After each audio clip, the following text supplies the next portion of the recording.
All right, let's get into it. You know how some songs are more than just songs? They get into our DNA. Well, one of the most iconic hip-hop tracks ever just got a powerful and honestly pretty urgent update for 2025. And it tells us a whole lot about the world we're living in right now. Yeah, you know those words. For more than 40 years, that line has been the soundtrack for feeling pushed right to the edge. It's that universal SOS, a feeling that's just as real today as it was back in 1982. And that's the real question, isn't it? The project at the heart of this explainer asks exactly that. If we're all still feeling that pressure, how has the jungle changed? What does it look like now? Well, the answer they came up with is this really powerful metaphor, a three-sided vice. It's not just one thing pushing down on people. It's three distinct forces, all working together, squeezing communities from every single direction. So let's break that down. Let's start with the first side of the vice. This one is all about silencing your voice, chipping away at your ability to even participate in the system.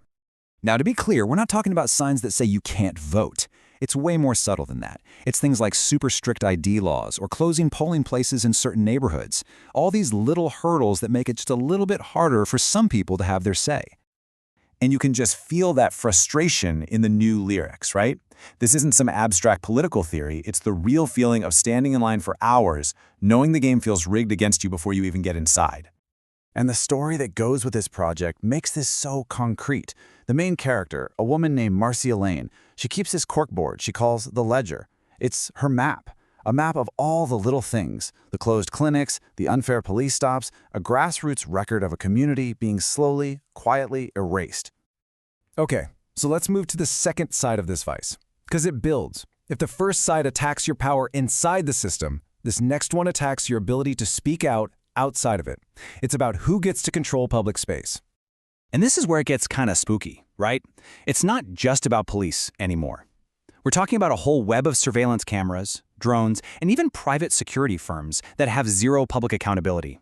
And, maybe most importantly, it's about language. How easily a peaceful protest can be labeled a threat. The lyrics just hit the nail on the head here. Think about that. You're marching for justice, and suddenly the conversation is twisted to make it seem like you're the criminal.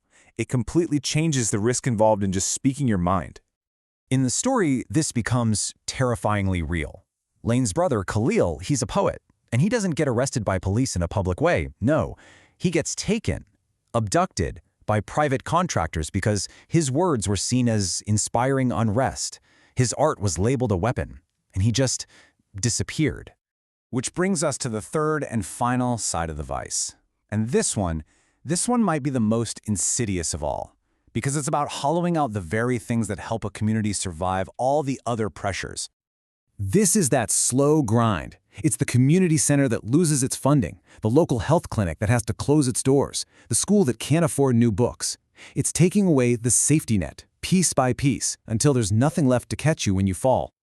And a line like this just makes it all so personal. That's not a headline in the news, that's a conversation you've probably had or heard.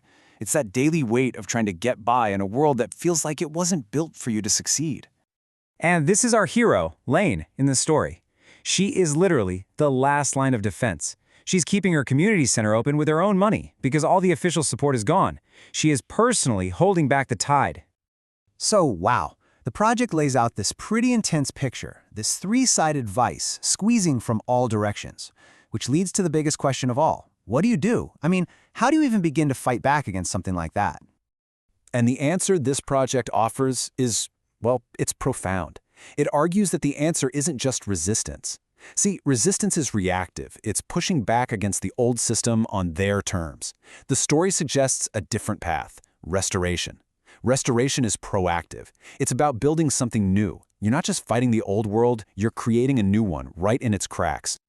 In the story, they call this idea the underline. And it's not some big, flashy army. It's a quiet, underground network, a web of people who are building their own support systems because the official ones just aren't there for them anymore. And just look at who's part of it. It's not just professional activists. It's teachers, mothers who've lost their homes, undocumented workers, even veterans. It's a real cross-section of a community that's decided, you know what, we've only got each other. This quote just says it all, doesn't it? The focus completely shifts. It's not about what they're fighting against. It's about what they're building for. They're creating their own reality, one where that three-sided vice starts to matter less and less. And that just flips the whole script. It completely reframes what it means to be pushed to the margins. Being on the edge of the map isn't the end of the story. It's not a place of defeat. And this is the final, powerful idea. The edge of the map isn't a dead end. It's a starting line. It's the empty space where the people who've been pushed out can become the architects of what comes next. It's an invitation. An invitation to stop looking only at the jungle and to start looking at the people on the fringes who are already planting a new garden. And it leaves us with one last question, a question that isn't just for the characters in the story, but for all of us. Where do you start building?